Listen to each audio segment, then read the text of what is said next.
Okay, that took us a little bit longer to make, but we just want to make sure that the proportions are correct. I'm going to open this image again. So now we're going to start detailing these areas. First of all, let's duplicate those windows and move them on this side as well. So I'm going to group them. So Command G to group. Now when you group something, the pivot disappears. So you want to center the pivot. And I only grouped this, I didn't duplicate it. So I'm going to duplicate that. So I have another group. And move this way. Now this is going to be just really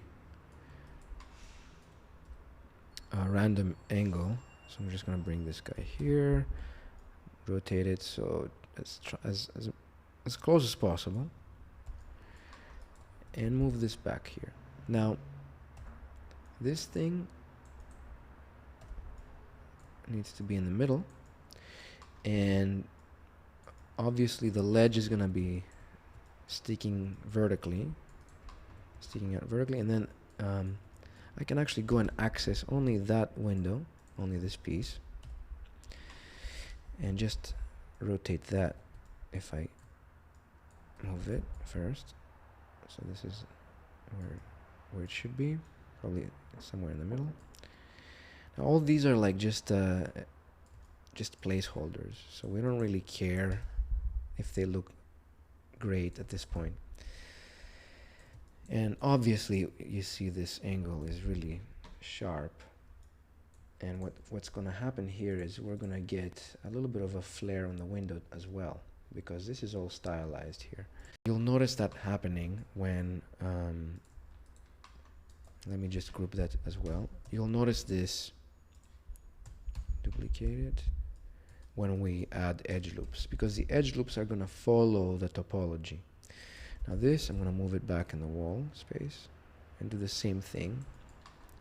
Again, it doesn't have to be perfect. We can actually move it in, select only the window, and move it out.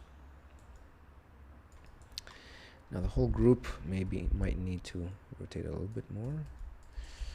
So in this case, it might be a little exaggerated. Now that I'm placing these windows, it might be a little bit exaggerated on this side. So what I'm going to do instead is just kind of shape this one more time, maybe a last time. So I'm going to select this whole piece and use again the nonlinear flare, because this one will just sort of balance it out.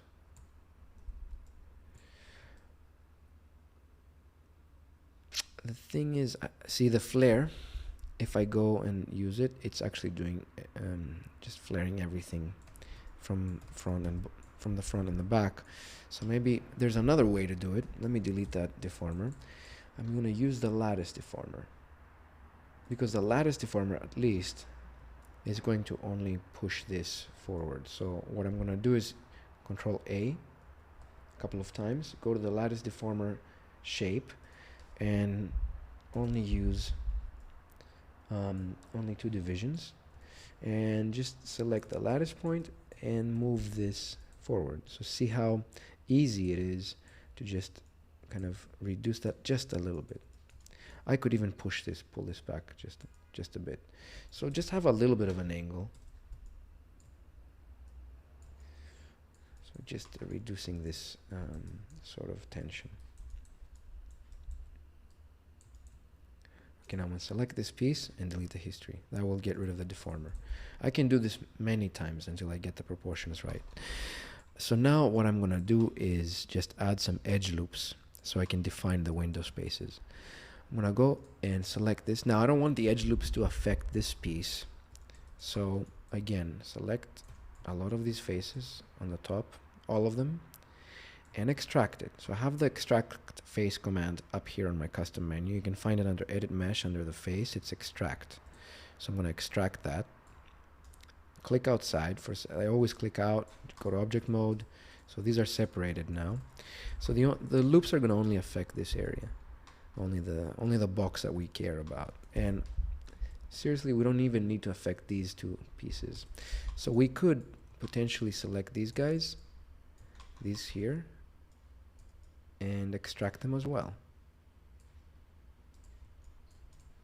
So now we only have this piece selected. If I press Alt H, you can see that that's what I need for start.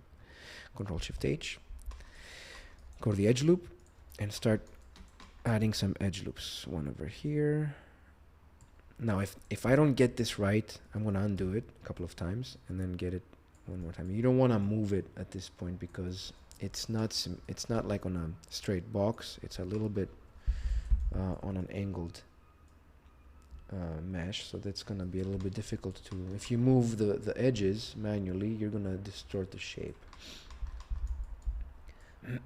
So here's the bottom of this window, and we're gonna go to this side and just get this over here. Okay, now I'm gonna get rid of these placeholders. I'm gonna go ahead, select this box,